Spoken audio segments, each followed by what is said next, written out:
So today we're gonna do a little bit of a roof inspection, huh, Charlie? Yeah.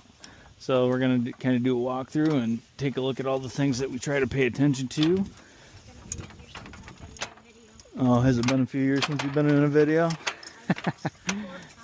We'll take a look at everything we think is important and what we need to know to make sure we're covering our bases. Before we climb the ladder, now what's the rule? 3 points of contact, right? 2 hands and 1 foot at all times. It's the safest thing. I'll let you go first.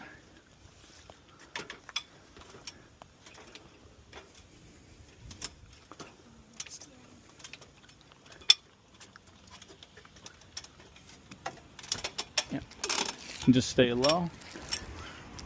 Okay. Now, we talked to the customer prior to coming here. And these are bubble skylights, so these are kind of an old school. They're obsolete. You can't really replace them anymore. I guess you probably could, but you really wouldn't want to.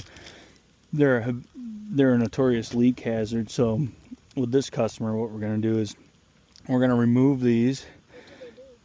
Oh, they let light in. But for this job, instead of replacing them, because skylights are not cheap, we're going to take them out and then we're going to put new plywood over top and close these openings in. Alright, so now as we take a closer look at the roof, the granules are missing. Quite a bit of them are missing. This roof is old. We know that it's mid 20 years old or so. And this is the side of the roof that probably gets the most weather. Let's take a look. See how the front side, there's far more granules. So this gets most of the exposure. Yep, now careful how you stand up there. So this backside gets the worst of it, but from the street out front, I saw a few things that are concerning. One thing that's concerning is this pipe. So you see how this pipe's right up against this fascia? It's really unfortunate. It's not going to be in our contract to move this pipe, so we're going to have to pay special attention to this. But this is creating a water issue along this edge, so we're really going to have to work hard to seal this in with ice and water. Open this up, tear it apart so we can flash this really well, and that may not be the end of it. We may have to move that pipe if we feel that it's going to be detrimental to the integrity of the roof. So it is more complicated than building a Minecraft house. So we're going to note that, but that's very important to catch. The rest of the boots and pipes look okay in terms of their placement, but this skylight is going to be one that we're going to replace. So we're going to get a measurement on that. We're going to show you how we do that, especially with an old skylight, because you can't always get them perfect. Satellite dishes are usually a thing of the past, so we're going to ask the client if we can remove that or if they want us to keep it. And lastly, what I saw from the street, you see this big dip between the rafters? That is highly indicative of this skylight leaking, and that's rotting that plywood out. So we know we're going to get into some plywood work there. Okay, now here's our last boot. This is our electrical mast coming up through the roof. And we have to use a special boot for these. They're called zipper boots. They go around the pipe and then you zip them up like you zip up your pants or a coat. And so that's really close to the fascia. I think we can get away with it. It's not as close as the other one, but it's still concerning nonetheless. And again, that's a pipe that is really difficult to have moved without incurring significant costs. So we're probably going to have to get really creative and make sure we really seal the snot out of that to make sure that that doesn't leak over time.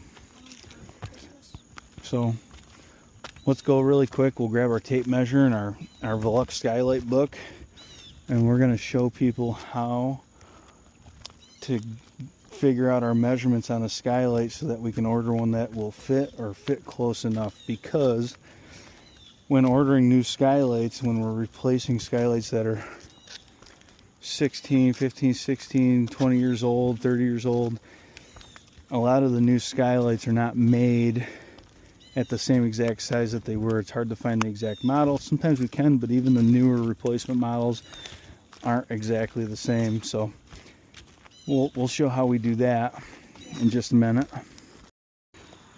All right, now skylights.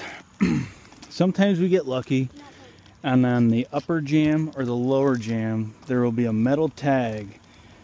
And in this case, we do have access inside, but we can tell up here that there's no metal tag. So usually a skylight will have a metal tag with a serial number and a model number, and it'll make your life easier so you can identify, exactly what it is. We can't do that here, which is why I brought my book and my tape measure with me. So what we can do is we can measure it and get an overall size of the skylight. So we know this skylight is about 30 1/4, so roughly 30 wide, and it is 58 tall. 58. So that's almost, wait, inches?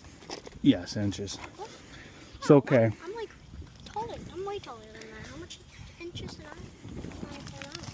Last time I checked, I was 50. You're pretty close. So here we know there's two types of skylights usually. So you have curb mount and deck mount. And curb mounts mount to a curb and they stick up a little higher. I like that. And this is a deck mount, which would be appropriate with this slope and this roof. So let's see what we got here. Oh, I want those windows. They're nice.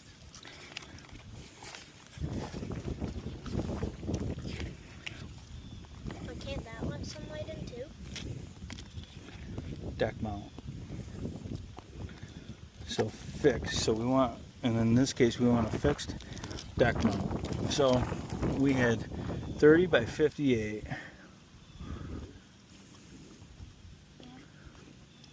So in this scenario, we have a 30 9/16 by 54.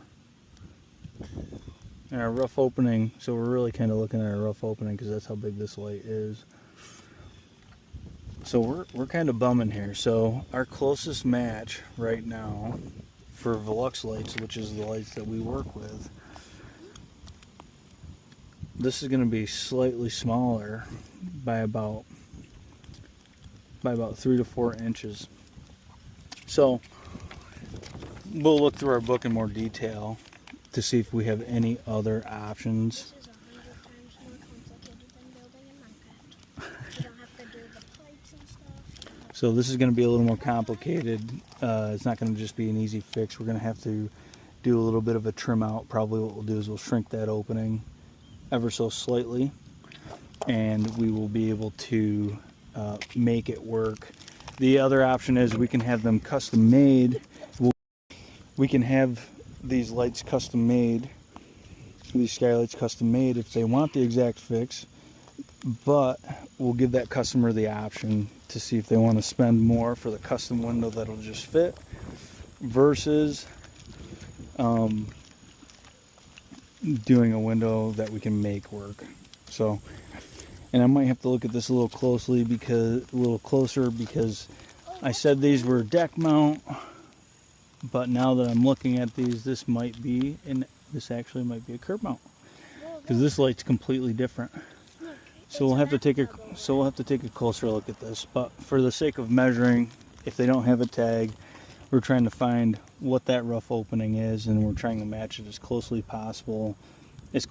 possible to a skylight that we can get. And we can also give the customer an option to let us order a custom window if they prefer to not have us change the aesthetics of the tunnel up to the light. All right, well, thank you for checking out our roof inspection video. Feel free to rip me apart and tell me all the things I got wrong if I did, and if I didn't, still do it. We'll try to make more of these, and thank you for your time.